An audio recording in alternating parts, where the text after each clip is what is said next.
Good day, everybody. I would like to talk to you about something unusual, not really unusual, but from a different perspective. So there is the history of photography from a technical point of view or from the artistic point of view. There is plenty of books about that. I want to talk to you about photography, the evolution of photography from the origins to machine-made images, AI images, from a sort of philosophical point of view. So it will be a quick video, but a survey of the changing approach toward photography. The invention of photography was incredibly successful.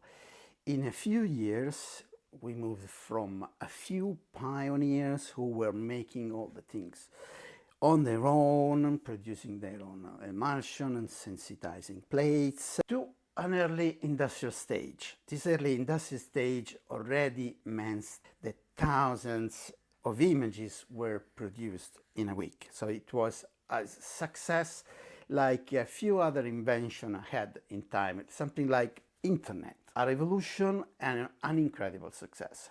So after the beginning of the industrial era of photography, something was already lost. So the craftsmanship and knowledge that the early photographer had, that was kind of lost in the standardization of the industrial process. So a pioneer like Roger Fenton, when the industrialization of photography made it easier and cheaper, decided to quit photography totally, even if he loved it, because for him it lost this uniqueness and being special that it had before. But the photography we know now as a sort of birth date, and the birth date is the Kodak advertising of 1889. That was, you press the button, we do the rest.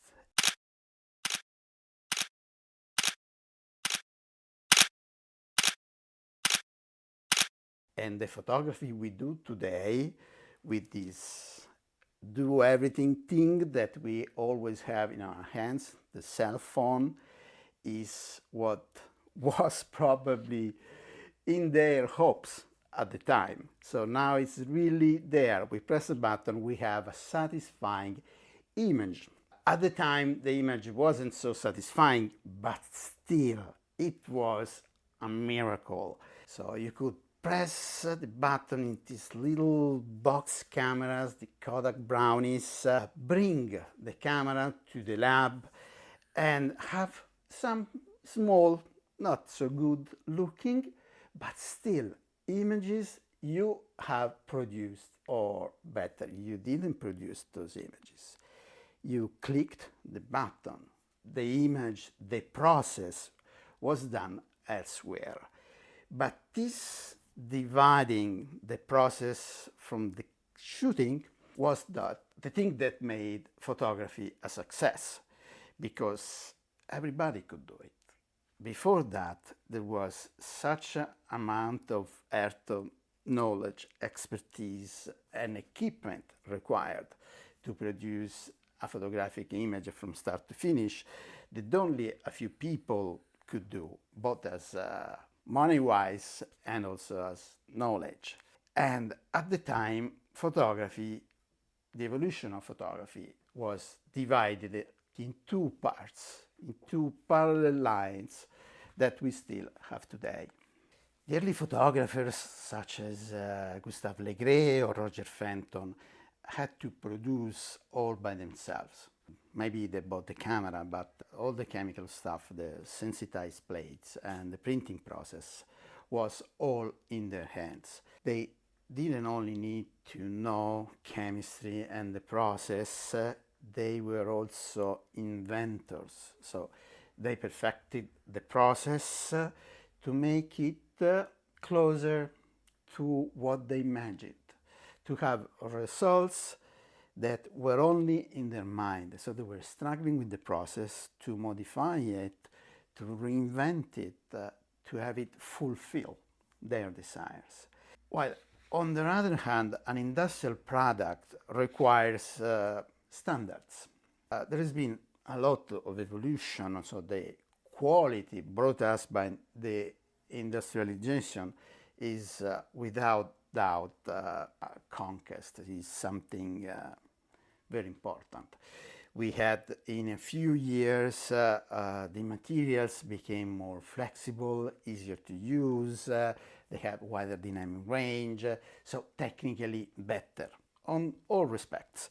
But at the same time, we lost something. In the standardization, we lose some part of our creativity.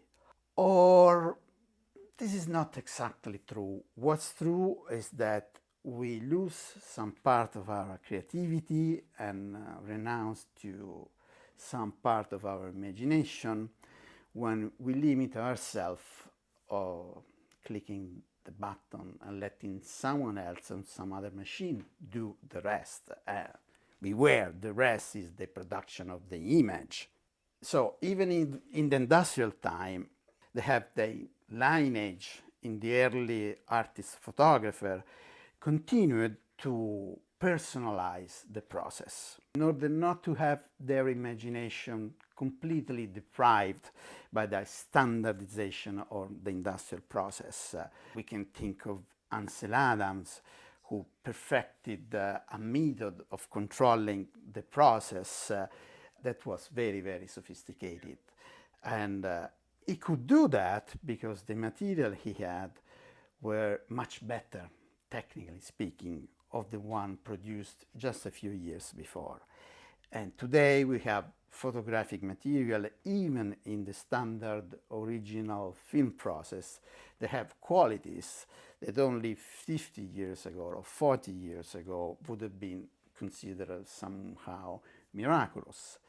But at the same time, if we don't have the process in our hand, we lose some aspect of it.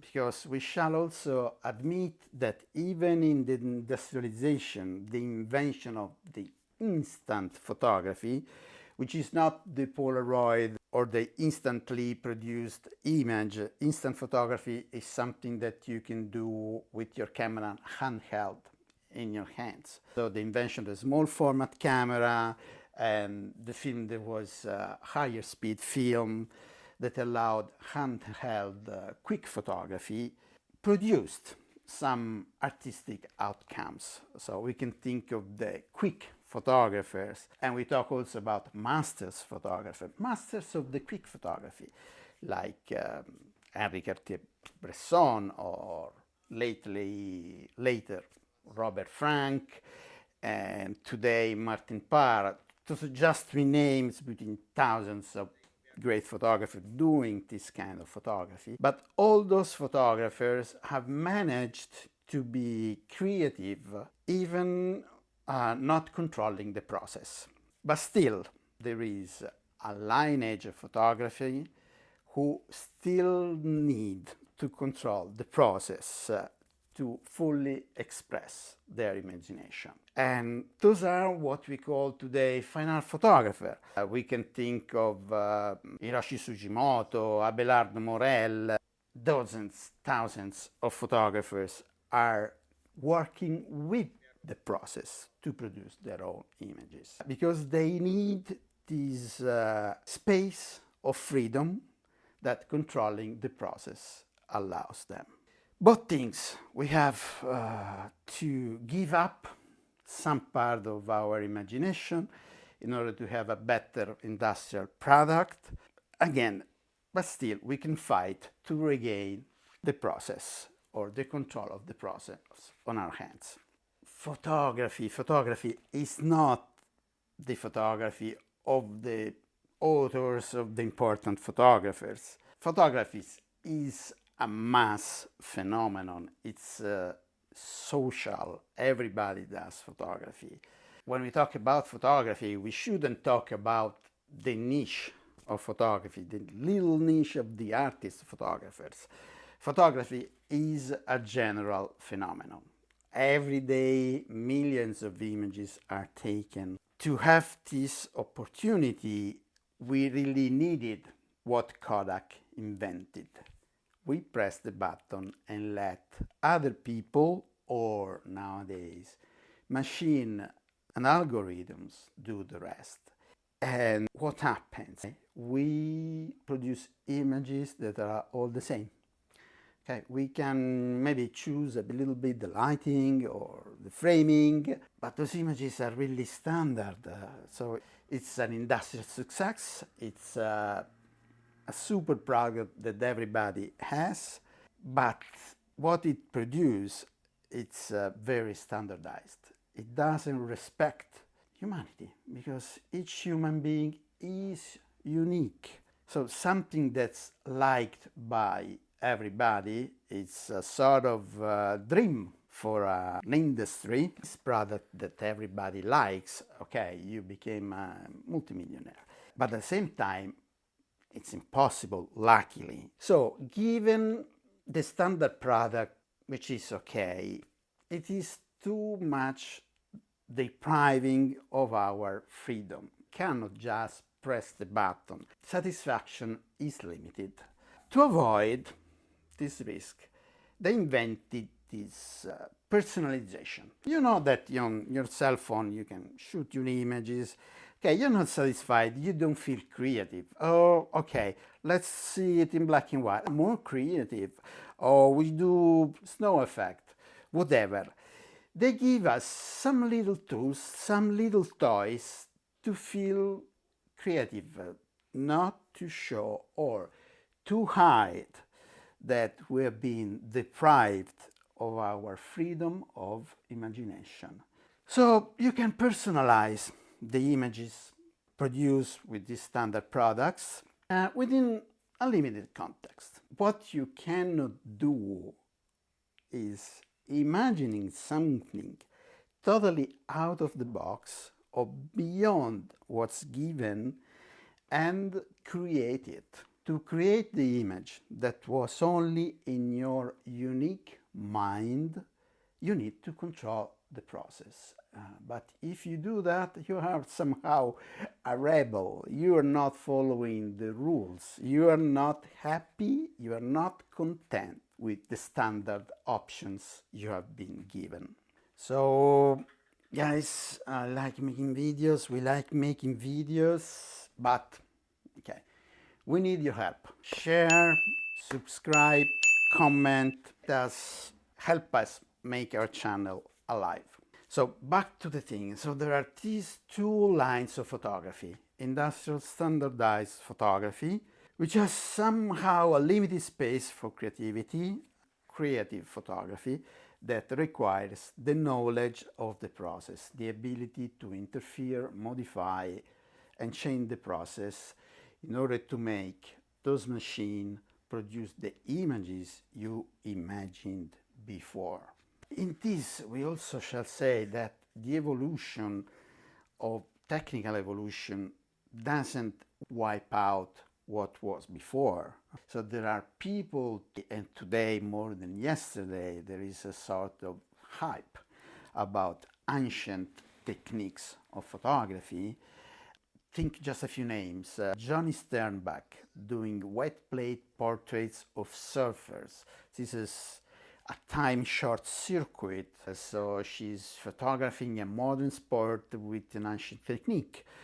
Or Shane Balkovitz, who is doing quite the opposite. So he's taking portraits of Native Americans, very dignified, noble portraits with an ancient technique, and this somehow brings them back in the past where they were glorious. Or in Italy, Rosario Patanè, he's kind of a genius of alchemic photography. He's an archaeologist of the process and also making new inventions about the old processes. The evolution doesn't cancel what was before, luckily. So we can still, in modern times, be artisans, control the process, and be fully creative. Back again on mass photography though. So what happens when we have these magic tools in our hands, taking pictures all around with unlimited yet satisfying for most personalized options? Something that happens in modern photography may be a loss, and then with digital photography we lost something that was important in film photography: the fact that pictures were memories. Most of the success of photography at the time was the possibility to have memories. With cell phone photography, something that's not printed, something that stays, memories and virtual images, they don't serve as memory preservers. You cannot watch the pictures of your grandmother holding your baby mom because you will not have it in digital time. While today I'm very happy that I can watch a beautiful portrait of my grandmother and my mother taken in 1943 during war times. So with digital photography, with this very easy overproduction of images, we have lost an important function of photography, which is memories. Not only the important historical events, our family memory, our personal life memories. You still have in your phones images taken 10 years ago of you and your friends on holidays? You probably don't, because they died with your past phones a few years ago. Or maybe you stored them on a computer, but the hard drive is not working anymore, or you cannot find them anymore.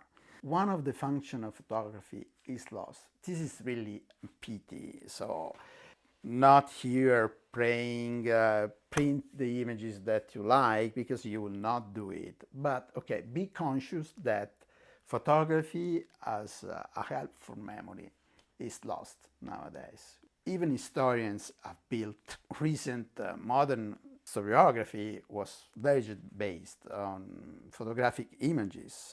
In the future, this will not be possible because the images will be lost or will be falsified more easily than it was before. Back to the latest evolution of machine-created images, which is artificial intelligence. I don't want to be moralistic about it, okay? I'm not condemning artificially generated images because they look like photographies and they can be confused by something that really happened. I don't think this moralistic approach has any possibility of success because photography has always been falsified since the day it was born. I mean, photography was invented and a trick to take a picture of a ghost was invented the day after. So photography has always been manipulated, used for propaganda, which we condemn, but at the same time we don't condemn it when it is used for advertising, which is propaganda as well. I don't believe in the power of photography or the effectiveness of photography as a documentation tool. It can be used for documentation, but we trust the photographer. The photographer or the magazine or the historian. We don't trust the photography, we don't trust the tool. Tricks have always been very easy and used. So the problem with artificial intelligence is another one, that it doesn't come out either from reality or from ideas. As an artist, in my mind, I have images appearing before I actually made them. So the image comes first. In music, the notes come first in the mind of the musician. Then he may write it down if he wants it. Even a novelist probably has images in his mind and writes them down. Architects, they have shapes in space and they draw it on paper or use a computer to draw them. But still, images are first. They come first. The problem with artificially generated images is that the word comes first. So you write a prompt and see what comes out. Then you don't like it because it's not what you imagined, it's what the machine made. So you change the prompt and maybe something changes. You like it a little bit more and you may be content with that. The problem of producing images starting from words is that our mind doesn't work that way. Creative minds have generally images before they become words. The limit of artificially generated images is that they put the word first and not imagination first. It's going to be a little of a struggle to make it really creative. I don't think it is not possible. It will be possible. But it will be a sort of dealing with a machine until the point that you are content enough. So I see the creative process in another way. Even in photography, you say, how can you imagine photography before it is taken? Okay, you do not imagine exactly the image you're going to take. You can do that. There are many photographers who project their imaging totally, like Gregory Crewdson. He creates cinematographic sets where everything is placed with actors, lighting, and whatever. So he has a project in his mind, and then he makes it. Other photographers do take images in the world.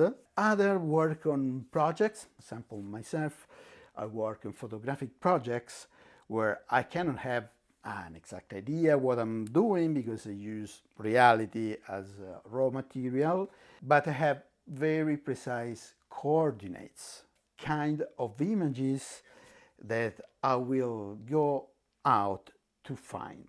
The images come before words, comes after, in case you need to explain what you've done, but they are not the first step. I want you to think about what you lose for your comfort. To have a quick image done with a simple machine, you lose part of your creativity and you're also not really aware of the process. I mean, to make a cell phone work and produce a satisfying image, there is a lot of engineers involved and algorithms to polish the image, to take away what people usually don't like. So it's not really unfiltered. It's algorithm filtered. Someone made those algorithms, but you didn't. So the image is polished, idealized, more beautiful than reality because someone has developed this technology that alters your imagination. One other thing, a bit moralistic maybe, what happens when you are content with the standard product? The worst thing that can happen, and it is happening, is that your imagination conforms to the standard. You stop, you lose the freedom of your imagination because you are gently pushed to imagine something imagined by somebody else. And those somebody else is usually the producer of some machine or worse, the controller, someone who's in power that wants you to imagine within the boxes that he has given to you. So be aware, freedom of imagination is your basic freedom. It's what makes you unique. Don't lose it. Regain control on your process. About this, don't trust your tools, don't trust the machines. Use your brain. So hope you enjoyed this conversation. Goodbye everybody. See you in our next video. Don't forget to like, share, follow, etc. Ciao.